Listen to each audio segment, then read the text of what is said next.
Hey everybody, I'm Tyler. This is my co-host Brad, and today we're reminiscing about those good old days we had surviving on the streets of insert name here. Dude, you're supposed to put a city name in there. Really? Like something cool. Something cool. Yeah, like Gleoport, Lefont, I don't know. Ooh, that is cool. Yes, I want my city name to be Blort. Dude, why are you wrecking my cool city name, man? It's Gleoport. It's like a floating city in the sky. Gleoport. Free city. Okay, yeah, you're done. You wrecked it. You wrecked it. I have trouble No with my respect. No respect. Gleopnese. No respect for the world building. No respect. Okay. I'm so sorry. You should feel bad. My town is called Town. It's west of Nowhere. West Town. West Town. And I travel to South Town to go get my food. Some people are gifted But at in the DM Northshire. stuff, other people not as much. That's okay. That's okay. My town is called Center. So, anyways, all right, backstories. Backstories. We all love backstories, right? We all like doing this. It's a fun thing we do. It's so fun. It's really I actually great. do enjoy backstories. I do think it's fun. Backstories in vanilla. What is a backstory? Just like what the book gives you.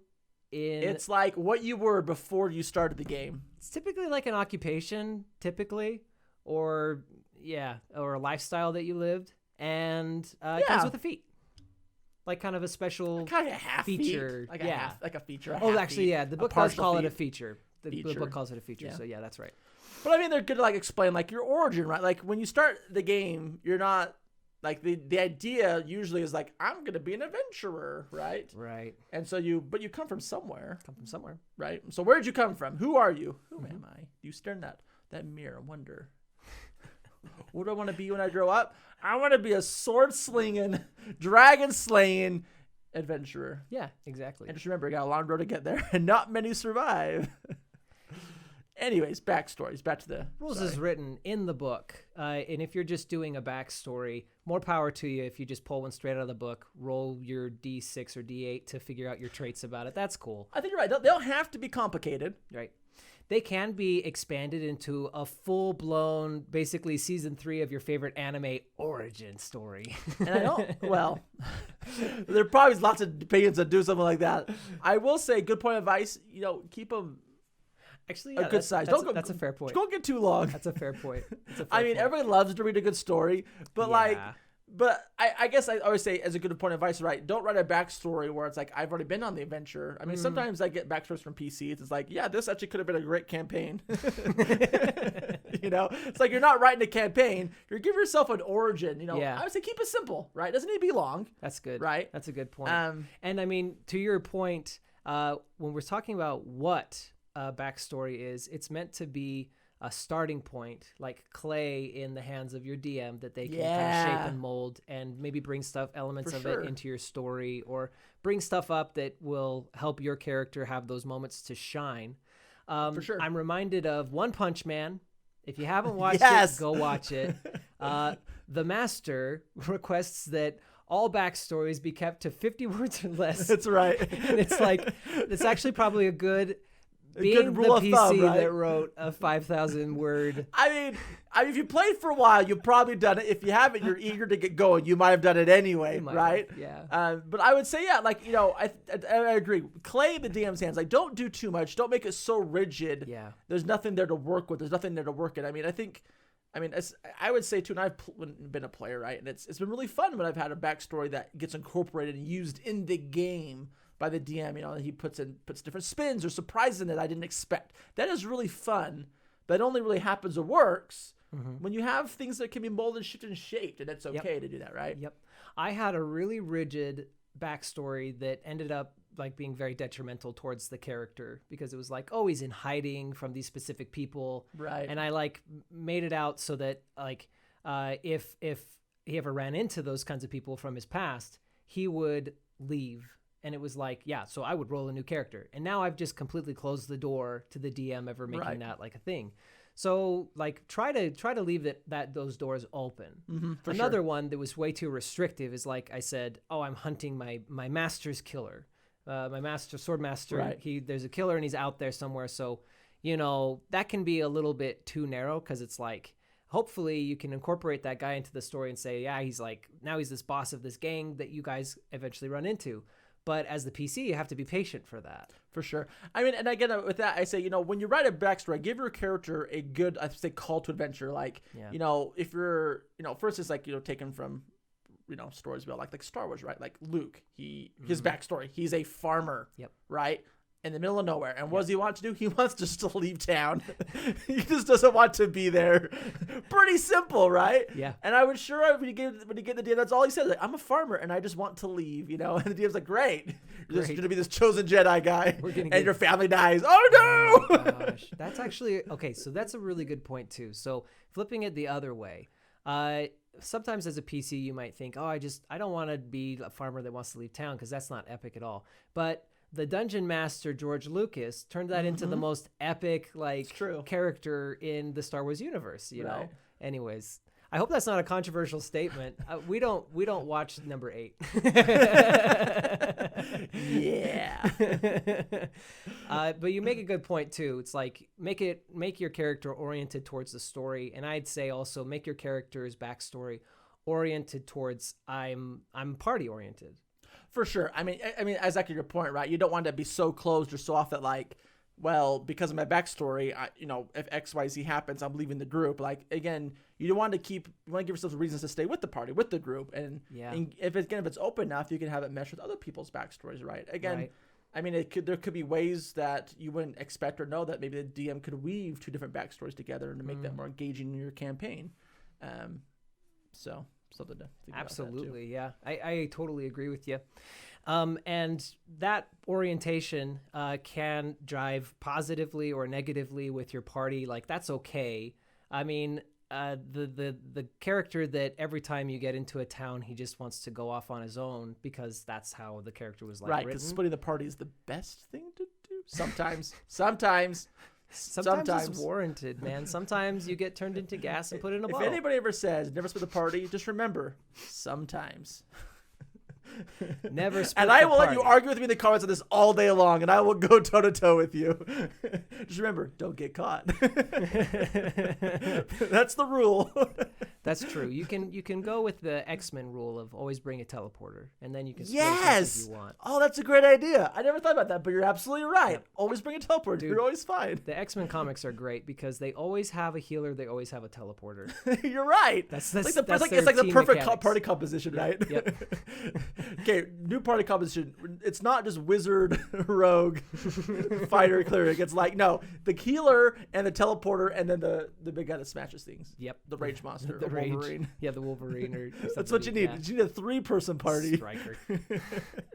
Anyways, although to that point, X-Men, I would say, if you're trying to go with the backstory, what's a great way to think of ideas to get a backstory? Like how do you come up with backstories? Let's go with X-Men. Yeah, I mean, looking at X-Men characters, like you might really have an affinity towards Wolverine. Wolverine has a tragic, really interesting backstory, but he also has amnesia. That's right. He doesn't remember anything. Throughout his comics, different elements of his story, he starts remembering things, or elements of his backstory are becoming revealed as they go through. So, like, if there's a character in comics or movies or TV shows, me and a buddy of mine, we channel Ron Swanson in a lot of stuff from Parks and Recreation. There you go. He's a great character. He's a great dwarf or ranger or druid. Well, I mean, if you're trying to find a character personality or something like that, and that's a great way to draw from. Like, but again, too, if for pulling like a backstory, like if you're not sure what to make of a backstory, I mean, you can go super simple. I mean, even Luke Skywalker was a farmer, right? Right. But again, too, I think it's a great example. Like, pull from other media stories you like. I mean, you can pull from X-Men. You can pull from a favorite anime, a favorite book, or a story, and draw some elements to give you ideas of where to go. Like, I mean, you don't have to make it super elaborate. And if you're just, at a loss what to do, just kind of find what you like and inspires you and draw. That's a good start. Yeah. my parents were murdered when I was a kid, and I've sworn to bring vengeance to the people that would do that sort of thing. So it's about every superhero. Oldie and a goodie. I've forsaken my throne, and Right. I want to be a righteous warrior instead of a noble. Yeah. There's some trite ones out there that are just But good. even that though, I mean, if you think about like stories that are probably really fun that we like, I mean, they all probably have elements that are very similar to them, and there are elements that say like, yeah, I came from nothing, now I'm the cool hero. We all like that idea. I think that's kind of inherent in what makes it fun to be that hero in the first place. That I came from nothing and went to something, right? Mm-hmm. And so kind of find the element, that flavor that fits you and roll with it, right? You can always find your own unique spin or take on that. Yes. That would make it yours. Yes. So when it comes to the amount of details, would you push things more on a vague side, or would you keep things super specific? Tight, specific. I'm just kidding. I set Wait, you up for you that didn't say one, that earlier. and you whiffed it. No, I'm just kidding. I'm just kidding. You're not. You're totally right. You wrong. set me up, and I just want to throw it back in your face. No, I mean, maybe it's not obvious, but again, I would say keep details vague. Like if you're trying to, again, if you have this elaborate story, like don't feel like you have to fill in all the little details. Like, Right. if you think like let's say you have a guy that has some sort of amnesia, right? Mm-hmm. Say like, yeah, I remember some vague things about my childhood or from growing up. I remember being in a dark place. I remember this dark thing happening. I remember this fire. Just leave vague details, and that can be awesome in a good DM's hands to say, yeah, I can roll with this. I can weave this into whatever campaign or story we're telling. I can bring elements from here or there and do it. Yeah, So. I like that a lot. And it's so much more powerful. So we did this exercise pretty recently with a guy in our party. Mm-hmm. And it actually was like pretty epic. He had some really cool ideas. And amongst them, like one of the best ideas that I think we collaborated on was he wanted to have been abducted when he was younger. And so it's like, cool, let's keep that, vague. That's and a here's good some thread. ideas, like, because you were young, like maybe your memory isn't as good then. And it's like, Or you're so traumatized you blocked it, right? There's reasons you could do that. So right? true.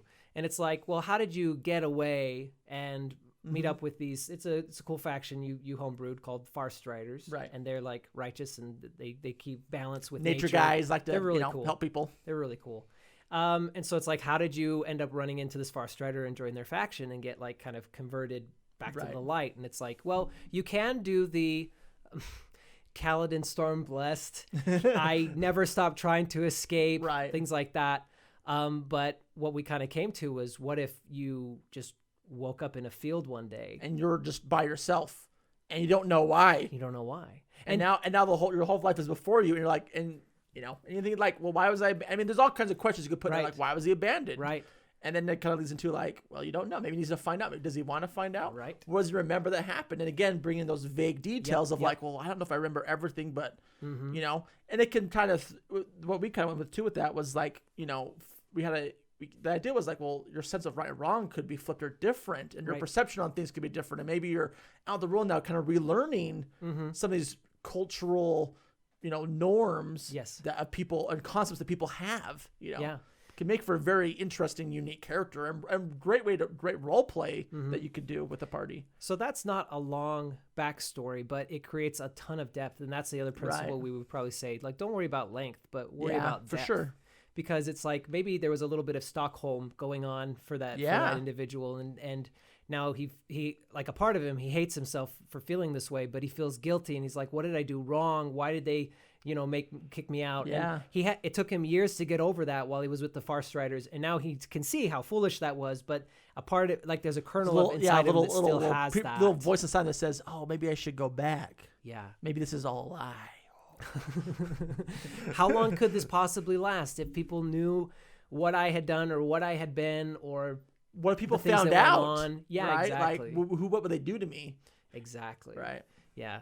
So, I mean, a lot of these principles can kind of help you get the ball rolling with your backstory. Make it epic. Make it simple. But focus on depth. Doesn't need to be long. Keep some details vague so that your DM can work with it, right? And just make sure you keep yourself party oriented, right? And always remember, like, you're playing D&D, right? Right. Or Pathfinder, or whatever, right? And usually it's like, we're an adventurer, and just keep that in mind, right? You're like Bilbo Baggins. I'm going on an adventure With all those dwarves. with all them dwarves. One of these days I actually want to do that. I think that would be a blast. That'd be a fun, like, 1 halfling and 12 and 12 dwarves with the one wizard. That'd be a human. crowded table. Actually, be a cleric human. Anyways, but more on that. More on that later. Yeah. Anyways, hey. Guys, we're Motley Mimic. Thanks for watching. We'll catch you next time. Catch you next time.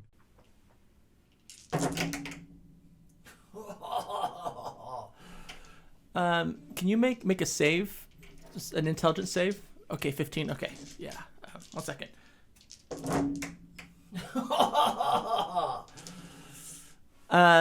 Okay, I'm sorry. You've been cast out to the Shadowfell, and you're stuck in limbo, and you're in the astral plane, and finally, I'm sorry, you're a frog.